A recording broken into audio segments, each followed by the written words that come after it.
Assalamualaikum warahmatullahi wabarakatuh. Waalaikumsalam warahmatullahi wabarakatuh. Apa kabarnya semua? Semoga kalian semua selalu berada di dalam kondisi yang sangat-sangat luar biasa. Saya selaku MC tidak sendiri di sini. Saya bersama teman-teman saya yaitu moderator dan ada 5 orang juru bicara. Moderator itu ada Gali, juru bicaranya ada Nofri, Naya, Sakila, Gendis, dan Alfa. Kali ini kita akan membawakan presentasi yang seru, semangat, dan tentunya sangat menambah pengalaman kalian semua. Tanpa perlu berlama-lama, kembali ke moderator.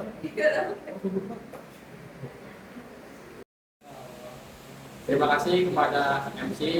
Saya izin buka kembali. Assalamualaikum warahmatullahi wabarakatuh. Waalaikumsalam warahmatullahi wabarakatuh. Perkenalkan, nama saya Galih Widodo sebagai moderator pada presentasi hari ini.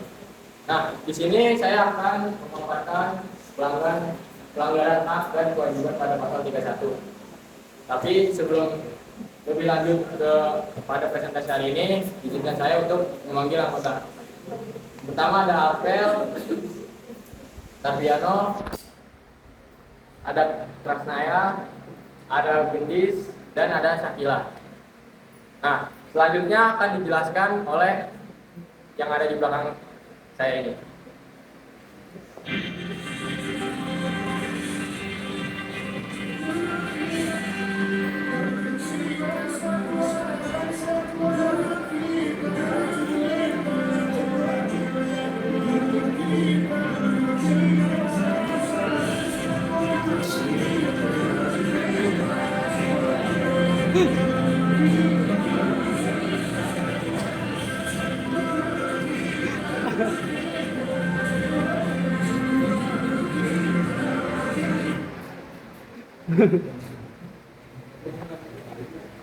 Nah, sebelum kita bahas ke video tersebut, saya akan menjelaskan apa itu hak dan kewajiban. Hak adalah segala sesuatu yang kita dapatkan setelah kita melaksanakan kewajiban.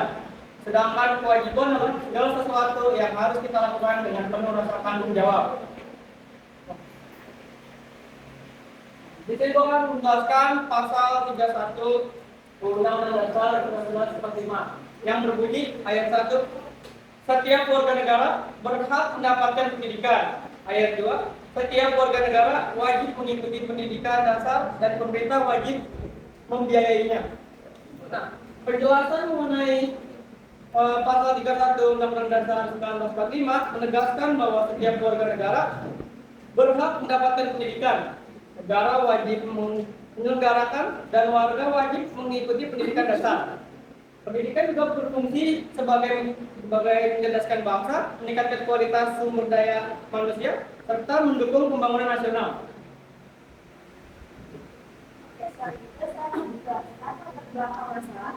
Pendidikan merupakan hak asasi setiap warga negara, sekaligus kewajiban negara untuk menyelenggarakannya, sesuai amanat pasal 31 Undang-Undang Dasar 1945. Namun, di berbagai daerah Indonesia masih terdapat hambatan serius dalam pemenuhan hak pendidikan. Salah satunya disebabkan oleh infrastruktur yang rusak, jalan dan jembatan sebagai akses utama menuju sekolah seringkali tidak terawat dengan baik. Akibatnya banyak siswa harus menempuh perjalanan sulit, berbahaya dan memakan waktu lama hanya untuk sampai ke sekolah, bahkan dapat menyebabkan angka putus sekolah meningkat.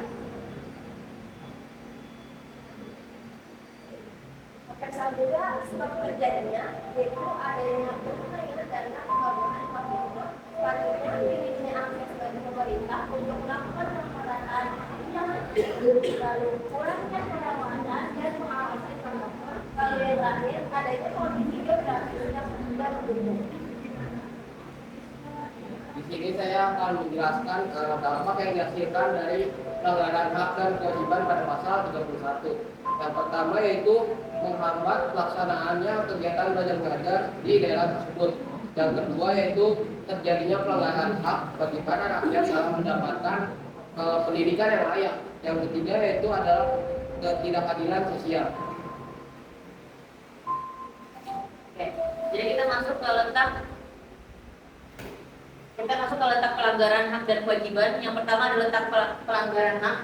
Jadi dari pemerintah ini tidak memperhatikan kondisi keamanan akibat akses yang sulit. Jadi pemerintah sulit mengakses mobilitas di daerah tersebut, sehingga pelaksanaan pendidikan di daerah tersebut itu jadi terhambat dan tidak berjalan secara efektif dan efisien. Yang kedua, pelanggaran hak yang dilakukan oleh masyarakat sehingga berdampak pada pemerintah adalah masyarakat tidak menjaga fasilitas publik ini, sehingga pemerintah itu susah untuk menyelenggarakan pelayanan publik secara efisien. Untuk letak pelanggaran kewajibannya, yang pertama, masyarakat tidak menjaga fasilitas dengan baik, sehingga fasilitas yang sudah dibuat oleh pemerintah itu tidak dapat berjalan dengan baik atau infrastrukturnya jadi rusak. Yang kedua, pemerintah tidak memperhatikan akses bagi warga sekitar. Jadi akibatnya warga menjadi sulit untuk melakukan mobilitas. Dan juga dana-dana yang ada untuk infrastruktur ini tidak dikelola dengan baik oleh pemerintah. Lalu, bagaimana peristiwa terjadi? Yang pertama yaitu pembangunan awal dilakukan. Yang kedua, kurangi perawatan atau pemeliharaan. Yang ketiga, kerusakan mulai muncul. Yang keempat, dana perbaikan atau pembangunan tidak dialokasikan dengan baik. Yang kelima, kerusakan semakin parah. Yang keenam, kesulitan penggunaan infrastruktur. Selanjutnya adalah solusi dari permasalahan tersebut. Yang pertama itu pemerintah itu harus membuat laporan keuangan dari pembangunan ini agar transparan. Yang kedua, bangun fasilitas dan akses jalan secara merata sehingga anak-anak yang berangkat sekolah itu tidak kesulitan seperti video tadi. Yang ketiga, kerjasama antara pemerintah pusat dan juga pemerintah daerah itu harus kompak biar pembangunannya merata. Yang keempat, melibatkan warga. Jadi warga itu harus ikut membantu juga dalam menjaga fasilitas. Yang kelima, sanksi untuk para koruptor biar dana tersebut tidak disalahgunakan. Baik, di sini ada kesimpulannya. Pendidikan adalah hak warga dan kewajiban negara sesuai pasal 31. Namun ketimpangan masih terjadi akibat penyelewengan dana, pembangunan tidak merata, dan kondisi geografis. Dampaknya, pendidikan di daerah terpencil terhambat dan hak warga terabaikan. Kewajiban pemerintah belum optimal dan masyarakat perlu menjaga fasilitas agar berkelanjutan. Mungkin cukup sekian presentasi dari kelompok kami. Apakah ada yang ingin ditanyakan?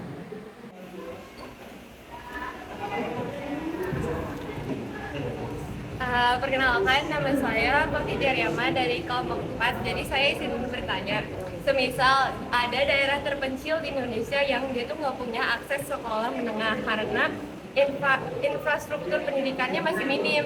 Terus jadi berakibat banyak anak usia sekolah yang harus bantu kerja orang tuanya bekerja dan nggak melanjutkan pendidikan. Tapi di sisi lain nih, sebagian masyarakatnya di kota besar justru menolak program wajib belajar karena merasa pendidikan formal itu nggak menjamin masa depan si anak. Nah, jadi berdasarkan situasi tadi itu, pertanyaannya adalah bagaimana seharusnya negara dan masyarakat itu menegakkan kembali keseimbangan antara hak dan hak memperoleh pendidikan dan kewajiban dalam mengikuti pendidikan. Terima kasih. Perkenalkan, nama aku Keisha dari kelompok 4. Ingin bertanya, menurut kalian siapa pihak yang paling bertanggung jawab atas pelanggaran tersebut? Terima kasih. Baik, terima kasih atas pertanyaan dari kelompok 4. Kami akan menjawab. Jadi buat pertanyaan pertama yaitu siapa pihak yang paling bertanggung jawab pada kasus kali ini. Jadi menurut kelompok kami yang paling bertanggung jawab adalah pemerintah pusat, pemerintah daerah yang harus berkoordinir dengan baik oleh pemerintah pusat dan juga masyarakat. Kenapa di sini pemerintah daerah? Karena pemerintah daerah itu adalah sebagai penopang di antara keduanya. Jadi penyalur yang paling dekat sama masyarakat dan juga penyalur yang dekat sama pemerintah pusat. Yang dimana tetap tiga-tiganya itu harus berkontribusi dengan baik agar pelanggaran hak dan kewajiban ini tidak terlaksana lagi. Seperti itu. Selanjutnya aku ingin jawab pertanyaan dari Pak Fina.